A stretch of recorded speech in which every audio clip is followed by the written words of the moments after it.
I've studied sales, been in sales a lot of, big part of my career, read tons of books, watched seminars, YouTube videos, like all the big guys in sales. A lot of them say it's important that you shadow your prospect. And what that means is, so if you're going to meet a banker, dress up. If you're going to, or if you're sitting with anybody, with a CEO, that is, he's very slow in speaking, he likes to articulate, don't be too fast when speaking. So just shadow him, or copy his style, right? And this, they say, this is how people connect. So if you're sitting with someone that speaks very fast and you're speaking very slow, maybe this person doesn't like that energy, right? And you have a certain style. You are, like, if I say Flo, people know who Flo is. You have a brand, right? You have always your afro. You always have that positive energy. Is he? Yeah. Right? You always dressed up differently. Yeah.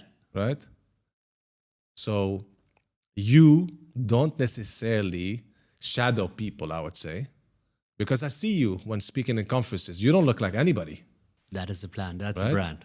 That's the brand. That's a brand. So do you think it's important to shadow potential customers, clients, looks and characters, or be yourself?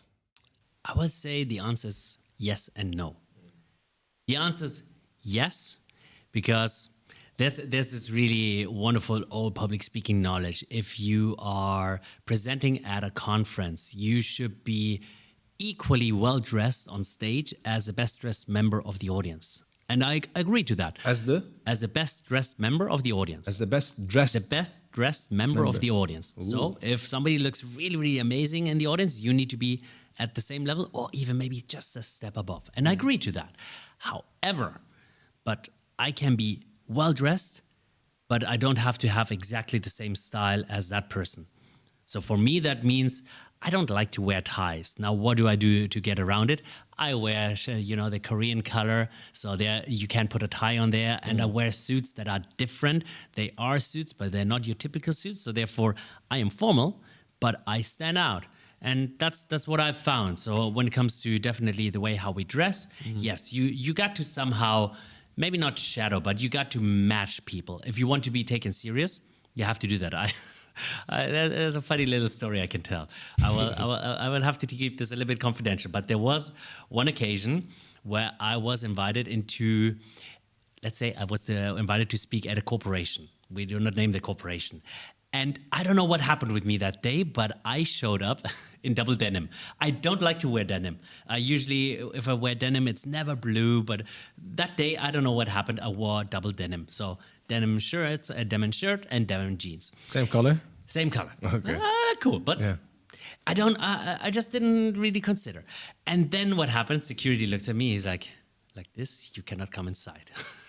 Suit was mandatory. And I'm like, oh. So they had to call the security control room. Security control room had to call the boss of my contact. And eventually I got the clearance and I got to go inside.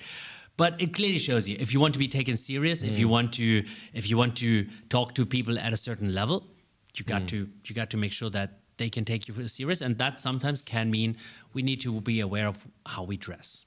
Now, when we look at the other parts of the communication, you talked about body language. There's a body language technique which is called mirroring. And that does work.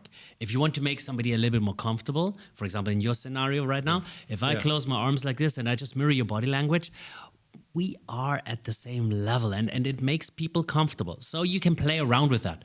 Now, does that mean I have to necessarily be not authentic anymore? I would say no. I can still be very authentic. I can still have my energy, but maybe I use one aspect of my communication. I change it a little bit so the outcome is better. And also when you think about your voice, if somebody has that energy of, I'm a very slow person, I speak slow, maybe I also think slow. We don't know that, but it could be the case. And then here I come and I'm all bubbly and I'm all speaking fast and I'm rambling on. Then there's a chance that I overwhelm that person. So therefore, me slowing down a little bit, taking a few pauses, can help my communication. It doesn't mean that I have to be boring. I can still bring the smile. I can still play around with my voice. But I just make sure that my communication is adjusted to the person that sits opposite of me. That's what I would say. So shadow, no, but being aware of what can work better for your audience, absolutely. And never give up your authentic self, because that's your superpower.